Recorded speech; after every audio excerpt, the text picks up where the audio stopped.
ये पीएफएसी 2024 का mentorship programme जो है उसमें आज शेड्यूल 8 का टास्क एंड एक्सरसाइजेस आपको दे रहा हूँ। नो डाउट ये इधर बीच में दशहरा दुर्गा पूजा आ गया था तो उसमें से कुछ दिन मैंने स्टॉप रखा था।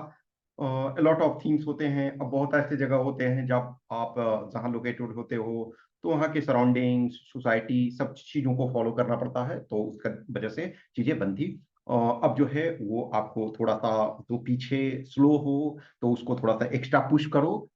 हमेशा ध्यान रखो कि it is your responsibility to do the things. हाँ, हमने कभी भी किसी भी टाइम में जो भी आपके क्वेश्चंस क्यूरी डाउट्स मैसेज का रिप्लाई हम ये करते हैं, जो भी आप प्रोग्राम में हो उनको सारे को रिप्लाई करते हैं, तो चीज़ों को वर्क करो। तो ये जो आपका टास्क है अभी ये 3 नवंबर 2023 तक 3 नवंबर तक कंप्लीट करना है। तो यानी कि इसमें से एक तरह से आपके पास आज हम छोड़ें तो आपके पास 7 डेज बचते हैं। 4 डेज आपका ये इधर अक्टूबर में और प्लस 3 डेज आपके नवंबर में, तो 7 डेज में आपको 2 टास्क दे रहा हूँ। इसमें पेपर 1 का सिर्फ डिस्कस कर रहा हूँ, पेपर 2 का सेपरेट वीडियो में टुमारो आपको डिस्कस करूंगा। यस, आई एक्सेप्ट कि कुछ चीजें हैं, कुछ एस्पेक्ट्स है तो आपका इधर बीच में मैंने करने के लिए बोला था बट मैं नहीं कर पाया। प्रॉब्लम ये भी होता है समटाइम कि आप जिनके साथ होते हो कभी सोशल इश्यूज के लिए भी टाइम देना पड़ता है, तो दैट इज द प्रॉब्लम। ठीक है, लेकिन चीजों को करना है तो ये 3 नवंबर को, और पेपर 2 वाला ऑलरेडी हमने, तो इसमें पहला जो टास्क है ये फर्स्ट टास्क है। तो एनसीईआरटी के पावर को हमेशा समझो। एनसीईआरटी में लॉट ऑफ थिंग्स ऐसे हैं जो डायरेक्टली आपके एग्जाम में पूछे जाते हैं। इसमें दो चीजें हमने दिया है, एक तो आपका इंडियन कॉन्स्टिट्यूशन एट वर्क, ये आपका पेपर 1 के पॉइंट ऑफ व्यू से ज्यादा इंपॉर्टेंट है। दूसरा बुक जो होगा वो पेपर 2 के पॉइंट ऑफ व्यू से ज्यादा इंपॉर्टेंट है, और पर्सनालिटी टेस्ट और इंटरव्यू के पॉइंट ऑफ व्यू से जो भी आप जो इंटरव्यू देते हो पर्सनालिटी टेस्ट उसमें बहुत ज्यादा उपयोगी है। और इनफैक्ट जो दूसरा बुक है वो आप प्रिपरेशन करो या ना करो हर पर्सन को पढ़ना चाहिए, ऐसा मेरा मानना है। तो ये जो है Indian constitution at work, Bharat का संविधान सिद्धांत और व्यवहार, तो ये जो हिस्ट्री में आपने जहां से छोड़ा था तो उसके बाद इसमें से कंटिन्यूटी करोगे। तो इसमें आपके टोटल जो है 10 चैप्टर्स हैं। फर्स्ट चैप्टर इसमें है constitution, how why and how, constitution की आवश्यकता एक्चुअली क्यों होती है, संविधान क्यों और कैसे। तो जो हमने लास्ट एनसीईआरटी वाले जो हिस्ट्री वाला पार्ट देखा था उसमें से जो एक तरह से इंडिया इंडिपेंडेंट हो गया जाता है उसके बाद फिर कॉन्स्टिट्यूशन बनने का प्रोसेस उसमें से स्टार्ट हो जाता है, तो ये संविधान की जरूरत क्यों होती है। तो इसको इसमें फिर है कि rights in the Indian constitution, तो हमारे संविधान है उसमें से आपके राइट्स हैं, तो 7 राइट्स आपके दिए हुए हैं और राइट्स के साथ आपके ड्यूटीज भी हैं। तो ये आपका जो राइट्स है, राइट्स का मतलब होता है कि एक जो कॉन्स्टिट्यूशनल गवर्नमेंट में मतलब ये है कि जो गवर्नमेंट है जो उनकी पावर जो है लिमिट की जाती है और पीपल को मोर एंड मोर इंपावरमेंट किया जाता है। ये जो ऑटोक्रेटिक सिस्टम नहीं है, डेमोक्रेटिक सिस्टम है। डेमोक्रेटिक सिस्टम में कॉन्स्टिट्यूशन ऐसा नहीं है कि जो कॉन्स्टिट्यूशन सिर्फ डेमोक्रेटिक नहीं, अदर अदर टाइप्स के भी सिस्टम है वहां भी कॉन्स्टिट्यूशन हो सकता है, लेकिन इंडिया जो है, इंडिया का जो डिजाइन है वो डेमोक्रेटिक है। और यूनिवर्सल एडल्ट फ्रेंचाइजी हमने दिया है, तो भारतीय संविधान में जो हमने अधिकार दिया है, तो जो आपका भारतीय संविधान का पार्ट 3 है उसमें आपके अधिकारों की बात की गई है। ठीक है, नेक्स्ट आपका है इलेक्शन एंड रिप्रेजेंटेशन। अभी देखो इंडिया में जो वन नेशन वन इलेक्शन की बात चल रही है, वैसे देखा जाए तो इंडिया में अभी जो वर्तमान में देखा जाए तो 28 आपके स्टेट्स हैं और 2 यूनियन टेरिटरी ऐसे हैं जहां लेजिस्लेटिव असेंबली है। लेकिन जो ये थर्ड है, जो आपका थर्ड जे एंड के में एक तरह से अभी suspended animation in the sense अभी वहां लेजिस्लेटिव असेंबली एक्टिव नहीं है। तो यदि ऐसे देखा जाए तो 28 स्टेट्स आपके पास हैं और 2 यूनियन टेरिटरी, तो 30 हो जाता है। वन आपका जो जनरल इलेक्शन जो लोकसभा के लिए होता है, तो ऐसे भी आप 28 + 2 30, तो यानी कि every year on an average 6 आपका हो रहा है। लेकिन और यदि उसको ग्राम पंचायत पंचायती राज इंस्टीट्यूशन और अर्बन लोकल बॉडीज को हटा दो तभी आपके पास इलेक्शंस बहुत ज्यादा होते हैं। तो इलेक्शन एक इंपॉर्टेंट एस्पेक्ट है। जो आपका ऑटोक्रेटिक सिस्टम होता है, बहुत सारे जो मोनार्की सिस्टम होते हैं मोनार्कियल, आज के डेट में कंप्लीट मोनार्की जैसा परफेक्टली नहीं है लेकिन बहुत जगह है मोनार्की सिस्टम है। तो कुछ जो मेजोरिटी ऑफ मोनार्की सिस्टम में भी इलेक्शन हो रहे हैं, इलेक्शन होते हैं। कुछ जगह है डिफरेंट टाइप्स के इलेक्शन, कुछ जगह डेमोक्रेटिक डेमोक्रेटिक भी है लेकिन वहाँ इलेक्शन इस ढंग से है कि एक ही पर्सन कंटिन्यूटी में ये रह रहे हैं। तो इंडिया में फेयर एंड फ्री इलेक्शन का provisions, a lot of time आपने देखा कि गवर्नमेंट चेंज होती है। इनिशियल में देखोगे तो कांग्रेस लंबे समय तक रूल की। इसका कारण क्या था कि कांग्रेस ने देश के जो आजादी है, देश की स्वतंत्रता संग्राम में अहम भूमिका निभाया, और उसका उन्हें जो है पारितोषिक मिला। लंबे समय तक 1947 से लेकर के 1977 तक कंटिन्यूअस उनका शासन रहा। फिर जनता पार्टी आई, फिर मीन्स जनता सरकार आई, और फिर उसके बाद देखोगे फिर कांग्रेस, फिर उसके बाद देखोगे कि अभी 9+ ईयर से बीजेपी नरेंद्र मोदी की गवर्नमेंट है। बीच में अटल बिहारी वाजपेयी रहे, फिर मनमोहन सिंह रहे। तो इलेक्शन जो है इंपॉर्टेंट एस्पेक्ट्स है। नेक्स्ट आपका है जो टॉपिक नंबर 4, एग्जीक्यूटिव। एग्जीक्यूटिव हमारे जो अ, शासन है उसमें 3 बॉडी है, एग्जीक्यूटिव, लेजिस्लेचर एंड जुडिशरी। लेकिन हमारे यहाँ सिस्टम जो है कि एग्जीक्यूटिव के कुछ मेंबर्स जो होते हैं वो लेजिस्लेटिव के पार्ट होते हैं। एग्जीक्यूटिव में तो आप आज सपोज करो कि एक आईएएस ऑफिसर बनते हैं, वो भी एग्जीक्यूटिव के पार्ट है। आप भी एग्जीक्यूट ही कर रहे हो, आप एज असिस्टेंट कमांडेंट बनोगे, आप भी एग्जीक्यूट ही करोगे। तो एग्जीक्यूटिव के कुछ मेंबर्स होते हैं जो लेजिस्लेचर के पार्ट होते हैं। लेकिन जैसे अमेरिका में प्रेसिडेंशियल सिस्टम है, तो वहाँ जो एग्जीक्यूटिव के मेंबर्स होते हैं वो लेजिस्लेचर के पार्ट नहीं होते हैं। तो एग्जीक्यूटिव, लेजिस्लेचर, जिनका काम, एग्जीक्यूटिव का काम है एग्जीक्यूट करना, यानी कार्यपालिका, जो लेजिस्लेचर ने कानून बनाया है उसको लागू करना। लेजिस्लेचर का काम है कानून बनाना। जुडिशरी का काम है कि यदि लेजिस्लेटिव बॉडी जो है और एग्जीक्यूटिव बॉडी है, क्या वो अपना काम कर रहे हैं, यदि नहीं कर रहे हैं तो उनको इन्फोर्समेंट कराएगी।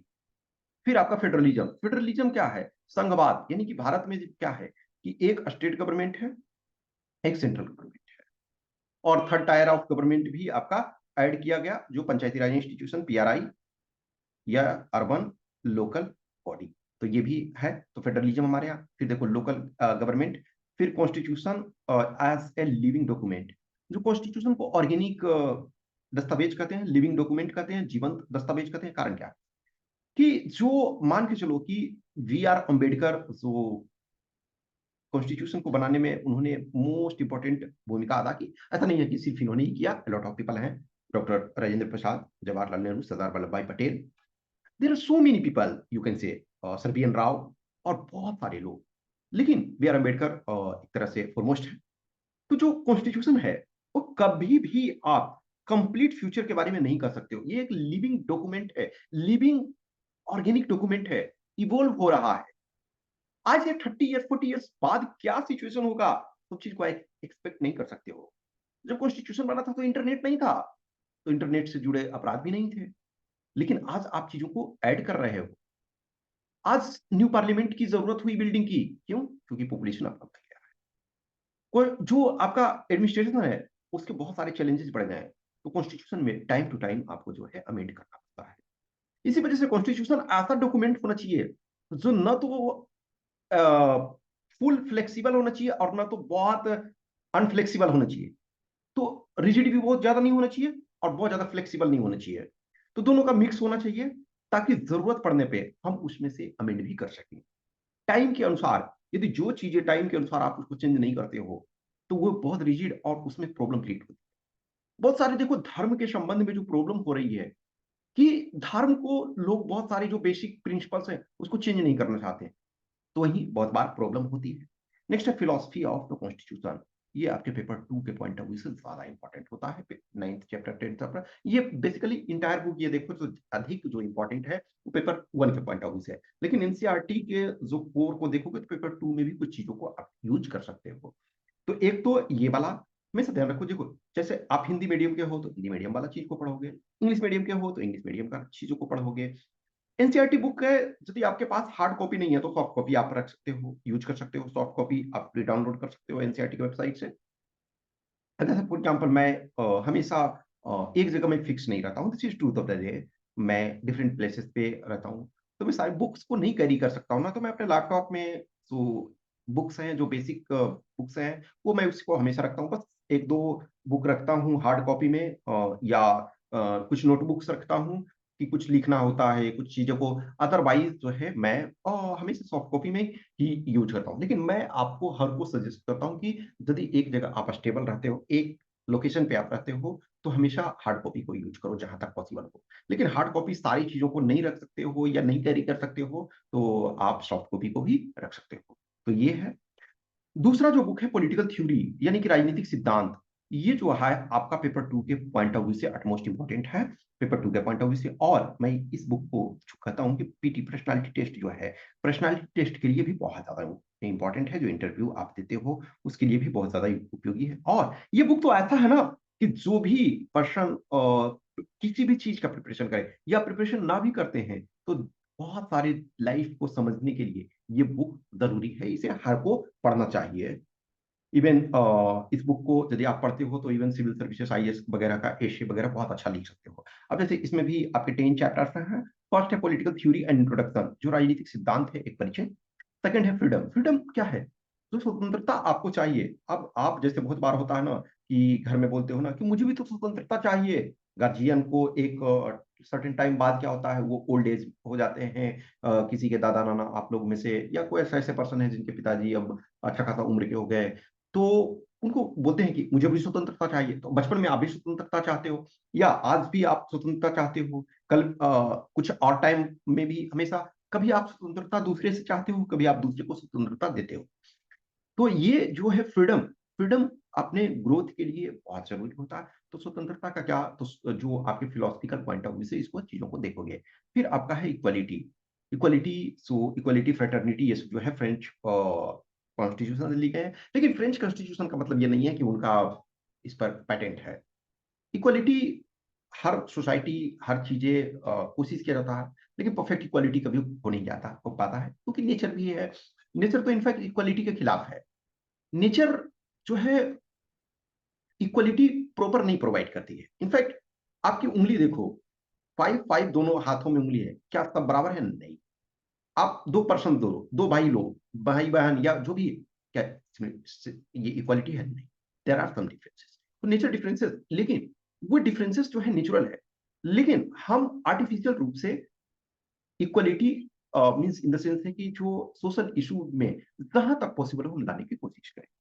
नेक्स्ट आपका है सोशल जस्टिस। तो इकोनॉमिक जस्टिस भी जरूरी है, लेकिन सोशल जस्टिस भी जरूरी है। जो सामाजिक न्याय है वो भी जरूरी है। राइट्स, राइट्स देखो, हमने पिछला वाला बुक में भी देखा, तो उसमें हमने फंडामेंटल राइट्स देखा। कुछ राइट्स जो हैं वो फंडामेंटल राइट नहीं है, लेकिन वो यूनिवर्सल राइट्स हैं। तो कुछ राइट्स जो हैं वो एनिमल बीइंग्स के लिए भी है।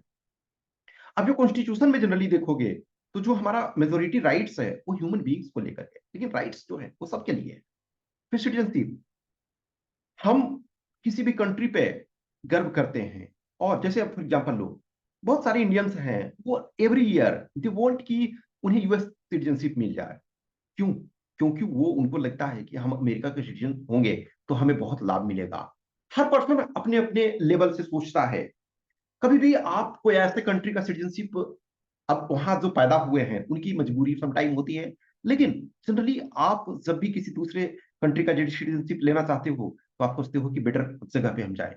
आप अफगानिस्तान का सिटीजनशिप नहीं लेना चाहोगे, ठीक है, या आप सोमालिया का सिटीजनशिप नहीं लेना चाहोगे।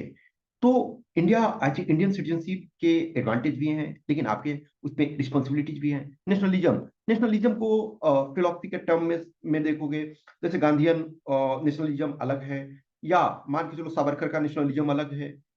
फिर जो हमारे रविन्द्रनाथ टैगोर जी हैं उनके जो नेशनलिज्म है वो अलग है। तो उन सारे पॉइंट ऑफ व्यू से पढ़ोगे। फिर आपका है सेकुलरिज्म। एक्चुअली सेकुलरिज्म को उसको धर्मनिरपेक्षता की जगह पंथ निरपेक्षता के संबंध में देखा जाता है, ठीक है, पंथ निरपेक्षता के संबंध में। तो उसको देखोगे। पीस, पीस आप देखोगे, इनफैक्ट महाभारत में ही देखो, जब कृष्ण चाहते हैं शांति संदेश लेकर के कि युद्ध अभी भी टल सकता है, तो बोलते हैं ना कि शांति जिन भी दामों मिले वो सस्ता है।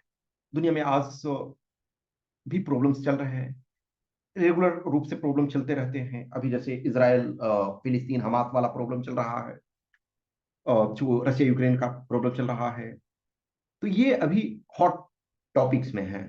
फिर इंडिया चाइना का देखो प्रॉब्लम चलते रहता है, इंडिया पाकिस्तान का प्रॉब्लम चलते रहता है, और बहुत सारे जगहों पे प्रॉब्लम्स चलते रहते हैं। तो जो पीस है दुनिया में, पीस, फिर उसके बाद डेवलपमेंट। सो पहले ग्रोथ जरूरी होता है, और ग्रोथ के बाद फिर डेवलपमेंट जरूरी होता है। तो इन पर जो है ऑब्वियसली आपको पढ़ना है। जो भी इसमें से जो पेड प्रोग्राम में है उनके पास जो क्वेश्चंस होगा, थ्योरी होगा, वो डाउट्स है वो हम डिस्कस करेंगे। वो उस पर क्वेश्चंस आपको देंगे और उसमें हम डिस्कशन ये चीजों को करेंगे। तो चीजों को आप वर्क करो। पेपर 2 के संबंध में हमने ऑलरेडी बोला है कि मैं कल पेपर 2 वाला वीडियो है वो कल मिलेगा, तो पेड वाले प्रोग्राम में है। कुछ चीजें हैं ओपन में भी हम ऑब्वियसली है वो हमेशा करवाते हैं और वो चीजों को देंगे। यदि कुछ भी क्वेश्चन क्यूरी डाउट होता है, जिन्हें भी प्रोग्राम ज्वाइन करना होता है, कुछ भी ऐसा है, तो आप मैसेज कर सकते हो इधर इस व्हाट्सएप नंबर 8527146498 या टेलीग्राम नंबर 7404909669। और जहां भी क्वेश्चन क्यूरी डाउट होता है वो अराइज करो। हम हमेशा ये बोलते हैं कि at the end of the day whatever effort you are putting that matters.